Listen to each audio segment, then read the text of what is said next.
Okay guys, today we're back in the members area and I wanted to point out that with yesterday's lesson we went over how to create a header, and as you can see I'm also using a header that we've generated with our tools right here just as a generic example to show you that we can create really attractive headlines for our websites, our squeeze pages, or anything else we want. Moving forward, today we're going to go in to the other images again. I'm going to right click to open a new window and launch the wizard like we did yesterday. In today's option, we're going to go into the Buy Now creator. This is the typical add to cart button that you see on a lot of websites. And just as a point of interest, you'll notice over the next few days that we'll be working with each of these tools exclusively from left to right. So if you've actually been through the members area and you've had the chance to look around, yesterday on our first lesson we went over the headline creator. Today we're going over the Buy Now creator. Tomorrow the Belcher button, and then the day after we'll be going into the Guarantee creator. I want to make sure that you have all of the proper web elements before creating your squeeze page. Because if all you have is the ability to collect leads, unless you're doing, let's say, affiliate marketing or just lead generation for somebody, you have nothing else after that. And if you don't have an attractive headline and all it is text, depending on what research you follow and what niche, you could be losing anywhere from 20 to 50% of the people that might sign up who think that you're really just not catching their eye. Anyhow, let's get started. Let's click the next step now that we have our option chosen. I'm going to open this up full screen. And you'll notice a very typical looking add to cart button. We're going to go from left to right here and try and move through this a little quickly. If you've seen the first video, you're going to notice that a lot of the options are very similar in each of these tools. If you haven't seen the first video, I highly recommend it. It's probably one of the most important. Let's start out right here and take a look at our different options. You'll see that we have money corners. Now if you look at the image closely, and I'm going to try and make these videos into HD so hopefully it'll show up, but if you look at the image closely when you're creating it, it gives kind of a money symbol on the inside of the button here. To uncheck that or remove those, all you have to do is click on the thing again. In the next option you can click to corner darken. That's at the top. Looks to me like it does it at the bottom a little bit too. Then there's one that says corner darken bottom, which is definitely exclusive at the bottom. Highlight clear top, highlight darken top, stripes light, stripes dark, middle shadow darkness. This is for people that like to have a little bit of depth to their button. You could use a couple of the options if you want. Notice we've got the top corners, maybe the bottom corners. I see, it does make it a little bit darker. Let's add in the money effect.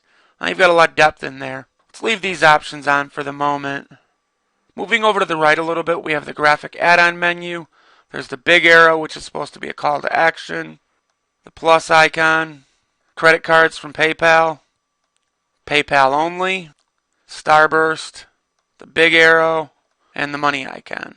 Now, as I mentioned in the last video, a lot of your colors and styles are going to depend on which one you're working with. So let's uncheck everything for now. Let's go with the background. The gradient effect. You can make it black, white, blue. You can make it any color you want.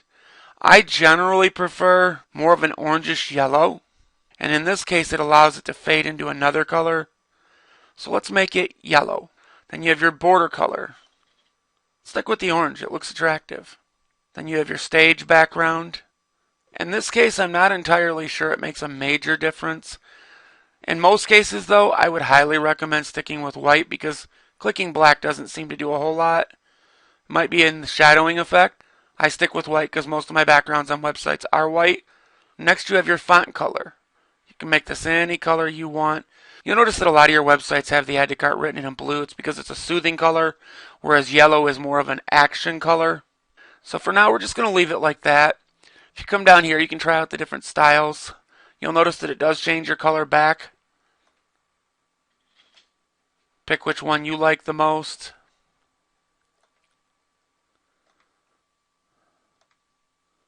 See which one stands out best for you in your mind. Just take a look through them, see what you like, what you don't like. You're looking at depth and shadowing in some cases. For now, let's just stick with this and make it blue. There we go. Let's come over here and add those money signs. Now they show up a whole lot nicer. Add in the corners at the top, the bottom, some middle shadow. Let's come over here and see what else we have. I'm going to stick with the credit card plus PayPal option. Now to me this looks like a great button I might want a little bit more depth though on my font, so let's take a look at that. Change that over. Seems decent. Now let's save our graphic. Now you'll notice as we step back to the tool, it's still open. All I did was click Save Graphic as JPG. Let's go back over here.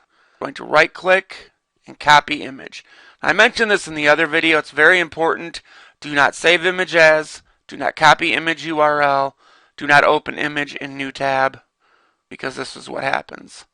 We want to right click and copy image. Next we're going to open up GIMP. Let's take a look through here, all programs. Oh, here it is.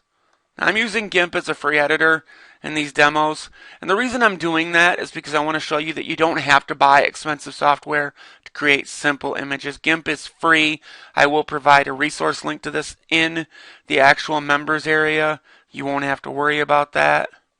For now, we're going to tell it to create new. We skipped a small step. We want to inspect element. Come down here to metrics. 493 by 148. Okay, so we're going to come over here, go new, 493 by 148. Okay.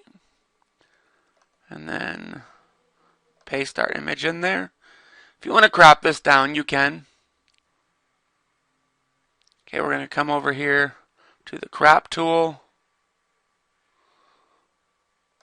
We're going to highlight this area.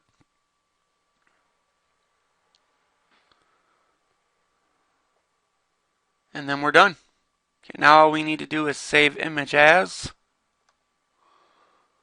You'll notice that I actually have an add to cart button in here. That's fine. I'm going to write over it because it's the same basic image. I want to stress the importance of adding in the .jpg here, because if you don't, it won't know what extension you want to use. Once you've done that, simply click Save and then Replace. Make sure to click Export, Save, and we're done. As always, if you have any questions, send me an email or hit me up on Skype. See you in the next video. Bye-bye.